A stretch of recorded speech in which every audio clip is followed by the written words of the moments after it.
All right, welcome back. We switched now to fantasy football, and what I want these guys to tell me is I've done a scouting report on some rookies for fantasy purposes. I want you guys to tell me if you agree with if you think I'm crazy as hell, if you agree with what I'm saying, or just add to what I put here. Okay. Let's start with the number one player that I've got on my board, running back, DeAndre Swift. I've got here, he's a natural three-down back, excels in space with great hands. I think he is today's prototypical NFL running back.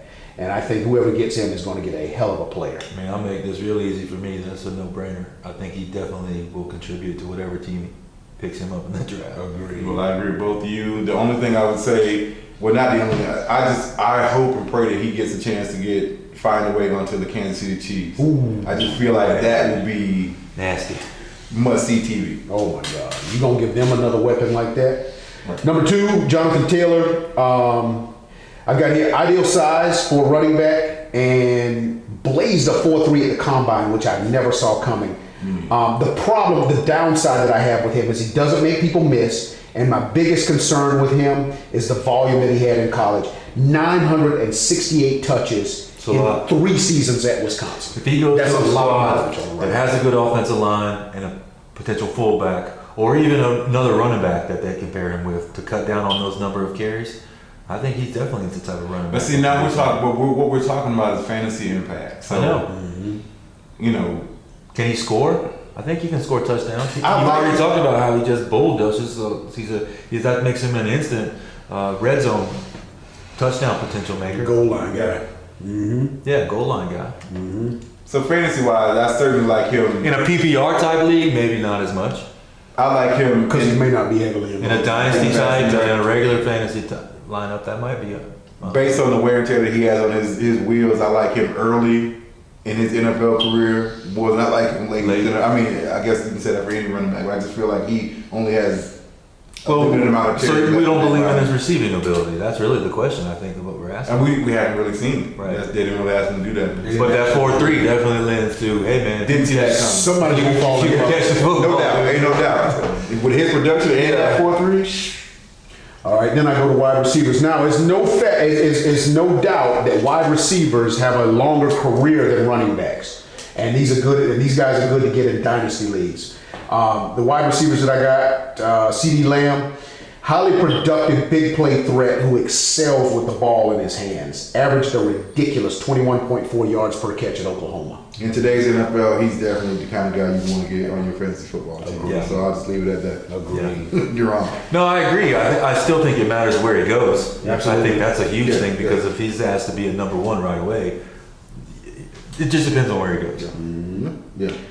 But if he's a secondary option or even a third slot, I mean, if he's a second or third option on a team, there's a possibility he could put up some really big numbers. If all the defensive attention is not forced on him and it's other way, yeah. I agree. After that, I got Jerry Jeudy. My scouting report on him: good speed, excellent route runner. You mix the two, and you get a dangerous intermediate and deep parts of the field receiver.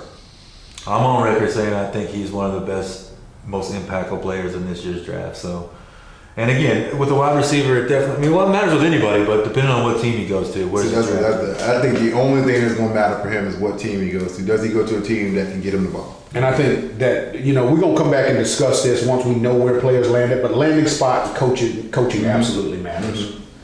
Number 5, J.K. Dobbins, supremely productive at Ohio State, had 2,250 total yards and 23 touchdowns last season, as well as never missing a game. He's also featured in the passing game, which means he has 3-down potential, and that's huge in fantasy. Like I've always said, he reminds me of a faster Maurice Jones-Drew. Like his impact early in fantasy football. I think whatever team he goes to, I think he's going to be vying for carries the day that he gets to that team, and I think that team's going to definitely give him. Yeah, I agree. Yeah, that's no Especially reason when why you you compare to wouldn't Maurice win. Jones-Drew, MJD had really good fantasy years. He So if was, you think man. he'll even match anywhere close to that, then it's a home I like run. him. Agreed. Number 6, Henry Ruggs III, blazed a 4.2 at the combine. We all know that. Some compare him to Tyreek Hill without the character concerns, but he doesn't play as fast as Hill. Now, if he lands on the right team, with a strong arm quarterback and a creative play caller, he can be a monster. I agree. Here's the difference between him and the first two. Strong arm quarterback like who? That just launches it deep. Aaron Rodgers. He lands there. The difference between him and the two wide receivers that we talked about prior is I think, route running. So there's a bunch of differences. Yeah, I agree. and I just think that it of course, like we were saying, it's going to matter what team these guys go to. Sure. But I think it's more prevalent for him. He needs to go to the right spot. I think those other two dudes. Because you think he's just a deep threat or what? I think he's more kind of It's less that he does. He's a home run hitter or nothing. For right now. For right now. Yeah, for right now. I don't. Yeah. So I don't think he'll have a big impact, regardless of where he goes. But he could eventually. Maybe not early. Dynasty, Maybe might second be or third year in the league where he kind of figures it out. Right. So then a dynasty league, yeah, maybe. All right. Justin Jefferson, a natural wide receiver. He's got instincts to play the wide receiver position, and his hands are off the charts. He tends to abuse zone defenders, but he struggles in man coverage because he doesn't create a lot of separation. Ooh, I like hearing that about receivers when you're talking about coming to the NFL, can't get off a man. No, let me ask Now, you he this. benefited from playing with a good quarterback in Joe Brady and a very creative play caller in Joe Burrow and Joe Brady. Right. So, but when I watch him play, I don't see a guy that really separates from guys. That's kind of what I'm thinking. Go ahead. No, that was it. Yep. There's, when we're talking in terms of fantasy production, I don't see that next year. I think he falls into that category. You were talking about somebody earlier. If he gets a chance to be like the third receiver, Right, yeah, sure. where he's, it's two other guys and he's just kind of, on the peripheral, I think he can be good then. But if you're kind of focusing on him, lining him up outside, and he's going to be your guy, I think it's going to take a little time for him to figure out how to get Would on. he be one of your two wide receivers, a flex player? I think if you're having a bet on that, that's super risky. If you're filling out a lineup, Yeah, and one of them- he's risky in fantasy for me. I think so too. Yeah. Okay. Number 8, 5 more to go. Number 8, Cam Akers.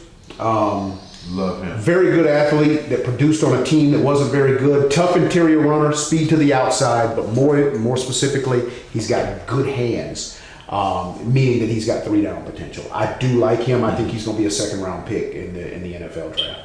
Yeah, he's going to be a fantasy producer I early. think he's going to produce. Yep. And Florida State tends to put out good bats. Yeah. All right, number 9, enter the bowling ball.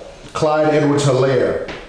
Edwards-Helaire carries the same weight as many of the other running backs that we discussed here, on a frame 3 to 4 inches shorter.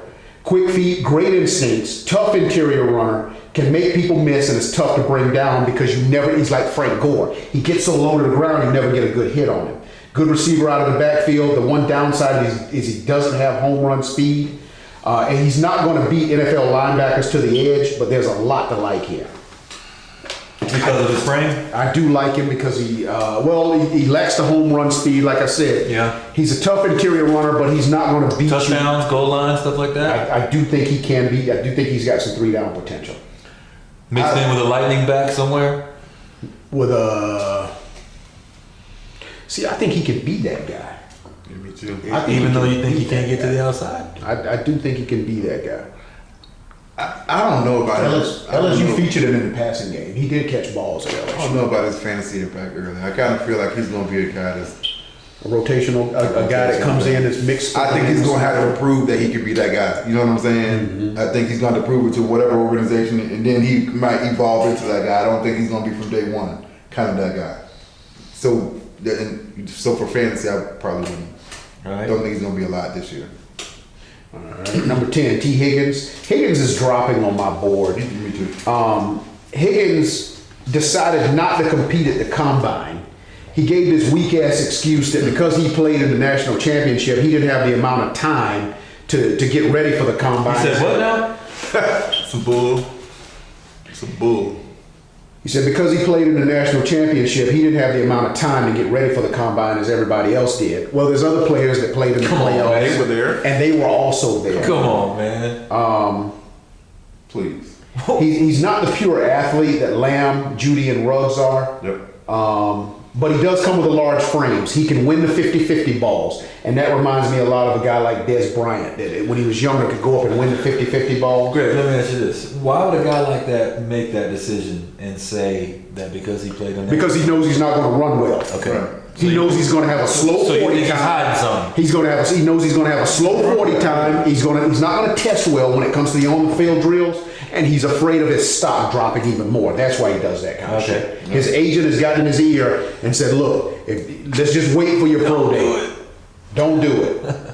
All right. So we all probably say he's not going to have an impact then next year, right? Who else we got? All right, two more players, and I get to the quarterbacks. Joe Burrow, number one quarterback right now on my board. He doesn't have the arm strength of an Aaron Rodgers or a Patrick Mahomes, but he's got virtually everything else. He throws with great anticipation and accuracy, has a high football IQ. He can extend plays with his legs, which means he's mobile. That's big in the NFL today. And he can throw his wide receivers open. He did that a lot of times at LSU. The only concern I have is that he largely only had one outstanding season. Okay. That's the only drawback, the only downside I've got. I doubt he gets picked in the first 10 rounds of the fantasy football draft coming up. Unless I'd be you're very talking about surprised. dynasty. Yeah, unless it's dynasty, I'd be very Yeah. surprised.